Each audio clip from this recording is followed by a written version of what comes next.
My dead husband came home a week ago. He keeps acting like nothing's happened. The past year had me riddled with anxiety, and only until recently did I find the dread-filled pit in my stomach become quenched by relief. It's a strangely blissful feeling, the feeling that one's little secret will remain that way until death. I'll be upfront about it, there's no point beating around the bush. I murdered my husband just over a year ago. We'd been hiking when a quarrel led to something more spiteful, more vicious. It was raining heavily, and, as we neared a small cliff, wherein I had judged that a fall from it would certainly not kill anyone, I had pushed him. Yet, what I had failed to calculate was that he'd fall and hit his head on a rather sharp rock, killing him instantly. I was so frightened. I leapt down immediately, noticing how much blood had pooled beneath his crushed skull, splashing upwards at me with each pulsing raindrop that fell onto us. Like the blood was trying, and failing, to splatter back at me in retaliation for what I'd done. To mark me externally, in the same manner that guilt and fear had done internally. I did what any normal person would have done, and called the police and ambulance services, explaining everything that had happened bar a few crucial details. That my poor, dear husband had slipped from the torrential rain and lost his footing, tumbling backwards to his demise. It wasn't hard for the police to believe my tale. With no previous mentions of abuse, verbal or physical, they quickly accepted my story as fact, and the gushing words from my in-laws and his friends cemented it on the official report. It's funny, isn't it? The way that pervasive guilt makes crocodile tears flow with ease. It wasn't an unwelcome sight to see a bereaved spouse crying a fountain at their love's funeral. That's the point of marriage, till death us do part. But no one ever expects it to happen so soon, so early in the binding contract. We'd only be married for 2 years before I murdered him, and had been high school sweethearts long before that. The sympathetic hugs and pats that wrapped around condolences allowed me to crumble more, to feign pain in a fantastically authentic way. The performance of a lifetime. Till death us do part, and in death, he had parted from me, and the role of victim had been unceremoniously reversed. I was the victim now, the victim of purely unfortunate circumstances. The thing is, though, is that guilt is an incredibly difficult emotion to shake off. It wraps around you like shackled binds, covering your mouth and ears in a thick smoke that clouds your perceptions. And, as guilt takes its hold on you, it provides more leeway for its lover to sink its icy claws into your back as well, paranoia. Following the funeral, paranoia engulfed me, followed me wherever I went, which was mostly just from the bedroom into the kitchen. I was terrified of being caught out in the lie, that any moment a policeman would come knocking at my door, having found the slightest beacon of truth cracked through my fabricated story. I had considered turning myself in many a time, but with each day that passed of me withholding information, the greater the consequence of my actions. Technically, what I'd done was more akin to manslaughter than murder. I hadn't planned on murdering him whatsoever, just spooking him a bit. I hadn't premeditated it either. What I feared more, however, was that the care and sympathy that etched my loved ones' faces throughout the whole ordeal would be replaced with disgust, horror, and anger substituting pity. I'll admit that I liked it a lot. The feeling of being cared for so much. Like I was a mere baby, cradled by words of assurance and love. Little encouragements that made my life so much easier. It was a free pass from any mistakes. Work became less heavy, and permission to engage in alcoholic indulgences more often than was healthy was also prevalent. It was a high I'd never felt before, the feeling of being excused from the mundane normalcy that everyone else had to trudge through. I suppose you could call it something akin to Munchausen syndrome, without the need to actively self-induce illness to garner the attention I so desperately needed. My dead husband had done that all for me. I was finally free from the shackles of societal expectations, and slowly but surely, I was able to overwhelm the guilt and paranoia that had once overwhelmed me. I had won, and gained nothing but the benefits of it all. That was, until a week ago. Sitting on my sofa, whilst languidly sipping red wine, the lock to my door began to jostle, as if someone had a key to unlock it. My mind went straight to my mother-in-law, who'd had a spare set made in order for her to come and hand me a freshly made casserole. She'd done nothing but coddle me since her son's death, and I had to quickly hide my gleeful grin with a more sorrowful expression. Standing up and hiding my drink, I walked into the hallway to greet her. Except it wasn't her, it was my husband. I shrieked in fear, the feeling of bile threatening to unleash blood-red spew from my mouth. He was there, in his suit, smiling at me with blinding teeth that could have melted the hearts of any spouse desperately wanting to be reunited with their other half. Could've, should've. But for me, I felt nothing but abject horror. Oops. Sorry, honey, didn't mean to frighten you. He smiled sympathetically as he took of his suit jacket and hung it on the coat rack. He waltzed towards my rigid frame and enveloped me in a strong hug. He was warm and his breath hot. He was real, his flesh wasn't that of a reanimated corpse. He was alive. My ear that was pressed against his chest could hear the low thumping of his heart pumping blood. I could barely speak. I pushed away and ran to the bathroom, hurling muddied and reddish vomit into the porcelain basin. He shot in behind me, holding my hair up as to not get it sodden. "Oh God, honey! Are you all right?" he asked, love and care dripping from his words. I simply continued to vomit. "Shall I get you some water?" he'd asked, and before I could respond, he'd already gone and fetched a glass. He held it to my lips, and the cold fluid cooled the acidic burn in my throat. How are you, Dash?" I'd finally managed to mutter out, my tone croaked. I know. He sweetened, rubbing soft circles on the small of my back. "I was swamped at work today, but at least I'm getting paid overtime. Boss said I'm due for a promotion soon. I was thinking maybe we could go on a nice weekend getaway, or Dash." I'd interrupted him. "You're dead. You died," and I felt my breath grow louder, raspier, and I knew a panic attack was fast approaching. The clamminess in my hands and on my temples told me just as much. "Oh, did you have a nightmare?" "It's okay, shush," he started, picking me up off the bathroom floor and ushering me back into the living room, setting me down on the sofa, whilst whispering sweet nothings in my ear. I never would have thought that such honey-ridden words would bring such wasp-like stings to my psyche. "It's just a nightmare, sweetheart, I'm here now, it's all right." I don't think we stayed up for much longer after that. I silently tiptoed around him, nervously trying to gauge if I was having some intense hallucination. That my paranoia hadn't really left and was punishing me for being so complacent in the past few months. I remember being unable to sleep that first night, his shallow breathing jerking me back to reality. I'd wriggled out of his grasp when he slept, as though his warm touch scolded me with each lingering moment. The next morning he disappeared, and for a moment I'd felt relief. Relief that maybe I wasn't insane.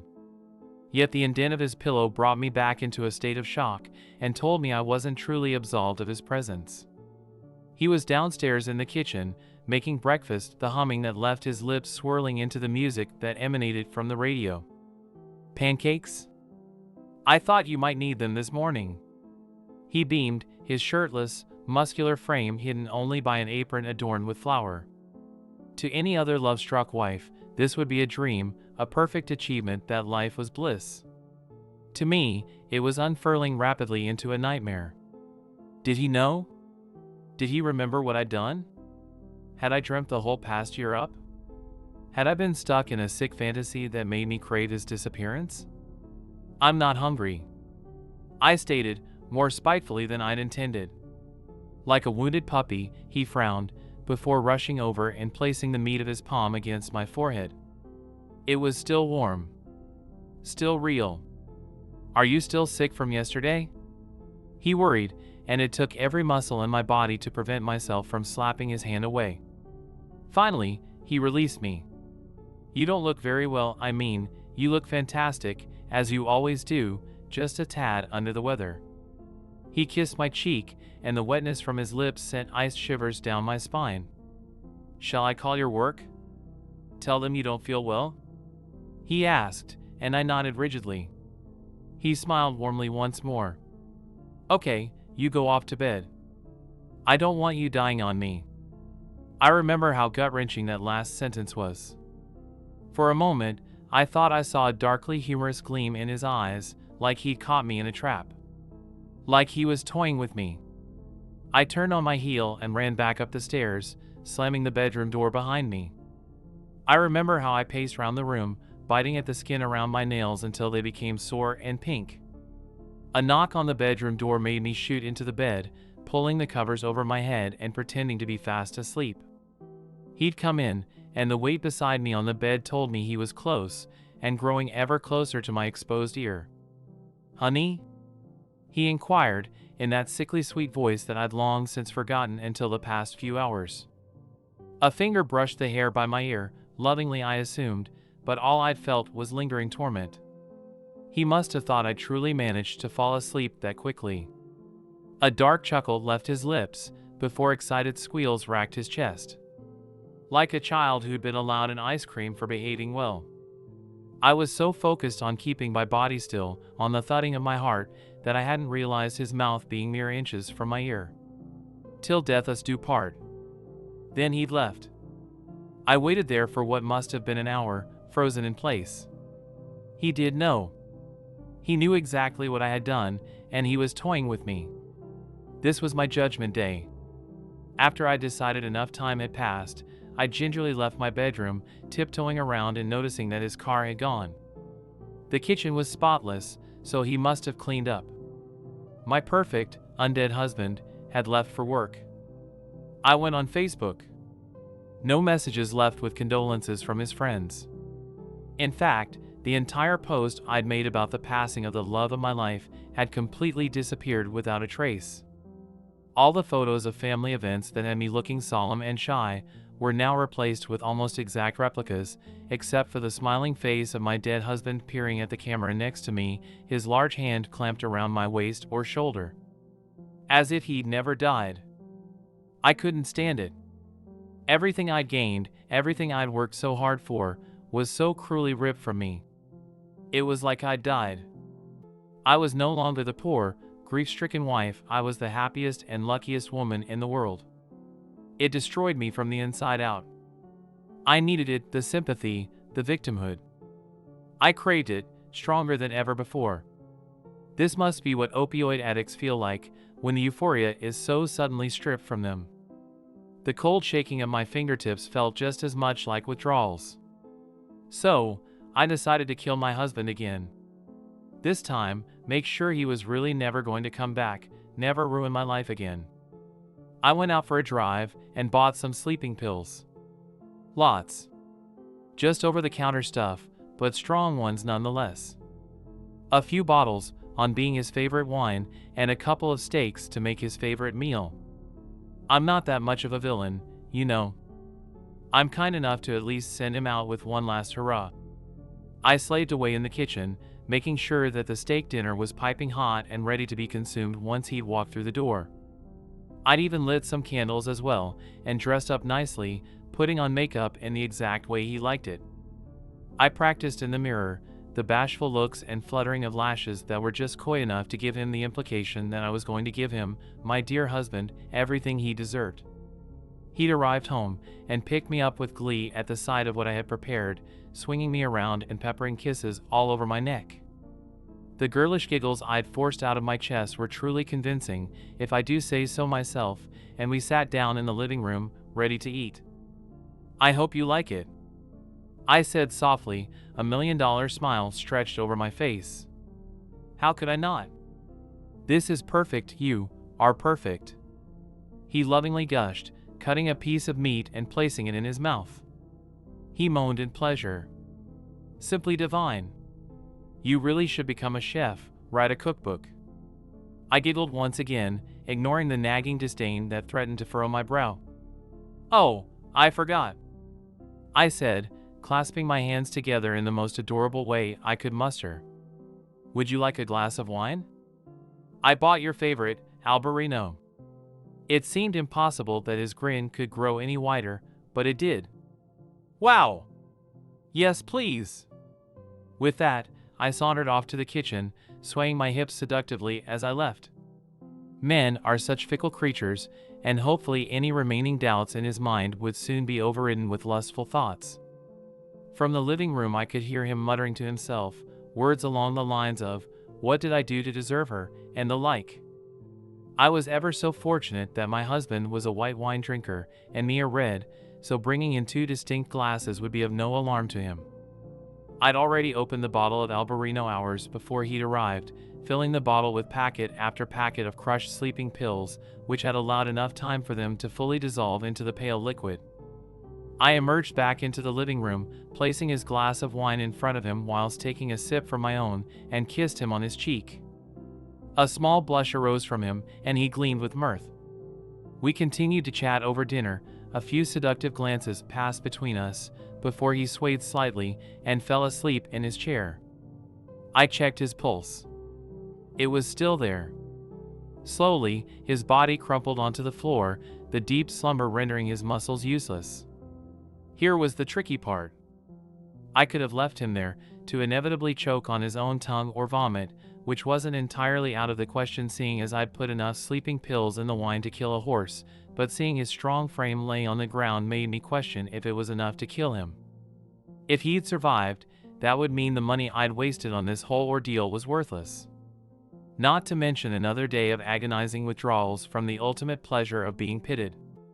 So, I changed out of my outfit and put on plain black clothing, with the washing up gloves on for good measure. Luckily, I still had a stash of COVID masks left over from the pandemic, and after placing one over my mouth and nose, along with a shower cap to prevent any hair from falling onto him, I got a hammer out of my husband's toolbox and stood over him. I had a few practice takes, swinging the hammer in the air to see what method would cause the most damage. Then, I got to work. I felt bad for him, of course, sleeping there blissfully like a baby. But, like any addict, I would do anything to get my fix, so I smashed his skull until his entire forehead caved in. It surprised me how little force was needed to really get in there, near his brain. It was child's play, and rather therapeutic. With each splatter and squelch I felt the weight of the world lift from my shoulders, and, though I hate to admit it because I'm not really a psychopathic maniac, it was so unimaginably pleasurable. I was no longer forcing the giggles out, they racked my body uncontrollably. I cleaned up, satisfied that my work was complete, and dragged his body into the bathroom and placed him into the bath, allowing the shower head to help bleed him out. I checked Facebook once more, and everything was back to normal. The family photos, the post I'd made about his demise, and the messages from his friends were all back to the way they were, the way they should be. That night I slept so soundly, knowing that my once again dead husband was in the bathroom downstairs. But the next morning he was there, in bed with me, again. The feeling of his chest against my back, his arms wrapped around my body. Warm, alive, just like nothing had happened. I sobbed so much. Once again, the desperate relief I desired was ripped so cruelly from my grasp. Venom laced my veins, and I turned to look at him, his eyes blinking from waking up. "Morning." He smiled, kissing my forehead. I squirmed. "What's wrong?" I shot up out of bed, gasping for breath. How could he do this to me? How could he claim he loved me when he denied me such needed pleasures? "Oh dear, are you upset about last night?" he questioned, his eyes holding that taunting glint in them once again. I refrained from answering. I really didn't appreciate that, you know? To think you'd be so naive to try and get rid of me again. He chuckled, before getting out of bed to approach me. "It doesn't matter though, I don't mind it. You shouldn't try it again though, you don't know how hard I've tried to make this work." He nestled his head into the crook of my neck. He knew what he was doing, playing with me, hurting me. "What the fuck do you want?" I spat out, pushing him away. He wasn't startled at all, he just kept smiling sleepily at me, like I was the cutest thing on the planet. It made me sick. "I just told you.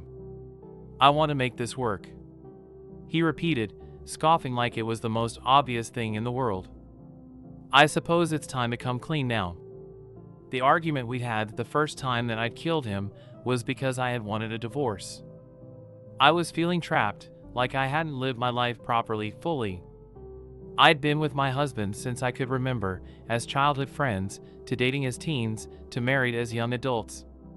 As my friends went out to party, to have fun, to fulfill fickle desires with one-night stands and toxic shags, I was working to provide for a life that I'd never known otherwise. He, of course, never wanted to leave me. That's when I'd pushed him away, to his untimely demise. Till death us do part, remember? He kissed my hand, rubbing his cheek against it lovingly. I snatched it away, and slapped him with the other. He didn't seem fazed at all, just continued to look at me with an enamored expression until I'd left the bedroom. Throughout the past week, I murdered my husband more times than I could count. I drowned him, electrocuted him, poisoned and suffocated him. I set him alight, I beat him to death. I even stabbed him right in the neck. But every time I killed him, he came right back, as loving as ever. He never fought back when I murdered him. He stared at me blissfully, even when I poured gasoline over his head or lowered the hairdryer into the bath. He just sighed with slight annoyance, but shrugged it off, chuckling at my failures, my incompetency. It drove me mad, but I had noticed my thirst for pity, for attention from grieving family members and friends, had begun to diminish. I no longer craved seeing the messages pop up on my Facebook, offering condolences and such. Instead, I craved the feeling of getting rid of him. Tonight, I'd sat down and had a conversation with him, one which finally opened my eyes. He'd cuddled up to me on the sofa as we watched some terrible telenovela rerun, and I'd simply let him shower me in affection. I'd given up on trying to push him away. "Why won't you die?" I asked, tiredly. He simply chuckled. "I thought we'd been over this, sweetheart. Till death us do part." He kissed my cheek, curling his fingers in my hair. "So why won't you part? You've died multiple times by now, and you still keep coming back." He sighed, shaking his head. That same, sickeningly sweet smile plastered on his face, as unwavering as usual. "It seems you didn't take our vows seriously." He kissed again. "It's not till death I do part. It's us do part." I poured my heart and soul into those vows, which is why I'm still here. I'm here until we both go. He sighed longingly into my neck. "You should count it as a blessing, really. You can hurt me all you want, and I'm still going to be right here, by your side." So, Reddit. Think of this as my final confession, my plea for forgiveness. Forgive me, for I have sinned, but at least I will be here no more. My husband is sleeping soundly next to me as I write this, his fingertips clasped around my waist. He has no idea that I had left his car running all night. No idea about the hose I attached to the exhaust pipe that leads into our room from the window, strapped to my mouth with tape. He has no idea that I took his words so literally. That he'd been so unaware of the lengths I'd go to squash his existence for the final time, even at the expense of my own. He's right. Till death us do part. So, it's my turn to depart.